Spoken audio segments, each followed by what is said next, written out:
আসসালামু আলাইকুম ওয়া রাহমাতুল্লাহি ওয়া বারাকাতুহু।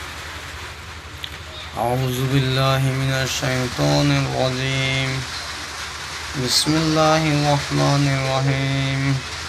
কুনতুম খায়রা উম্মাতিন উখরিজাত লিন-নাস তা'মুরু বিল মা'রুফি ওয়া তানহাউনা 'আনিল মুনকার ওয়া তু'মিনুনা বিল্লাহ।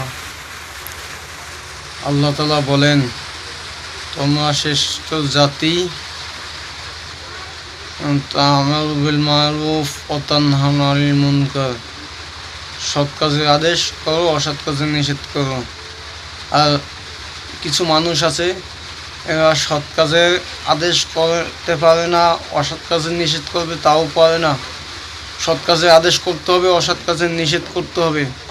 এবং বিভিন্ন ধরনের মানুষ দেখেছি যে অসৎ কাজ যেটা সেটাই তারা করে বেড়ায়, আর সৎ কাজের আদেশ করে না, অসৎ কাজের নিষেধ করে না। এরা মানুষ না, এরা মুনাফিক।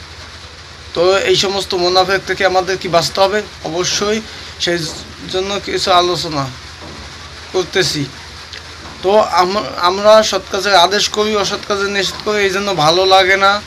আরেকটা কথা বলে, চ্যানেলটি সাবস্ক্রাইব করবেন, যে চ্যানেলটি সাবস্ক্রাইব করে আনসাবস্ক্রাইব করবেন না। কারণ আমি যতটুকু জানি ততটুকু এই বিষয়ে কথা বলবো, আর যতটুকু জানি না তো তার সেগুলো কথা বলবো না। যেটা জানি সেটা বলবো, যেটা জানি না সেটা বলবো না।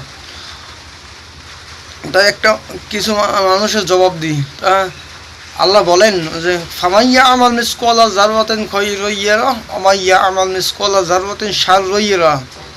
সূরা জিলজালে বলেন, যে ব্যক্তি বিন্দু পরিমাণ ভালো আমল করবে সেও তা কিয়ামতের দিন দেখতে পাবে, এবং যে ব্যক্তি যারা পরিমাণ খারাপ কাজ করবে সেটাও দেখতে পাবে কিয়ামতের দিন। তাহলে আমাদের কি করতে হবে?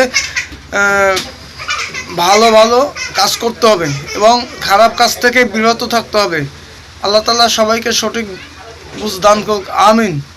আসসালামু আলাইকুম ওয়া রাহমাতুল্লাহি ওয়া বারাকাতুহু।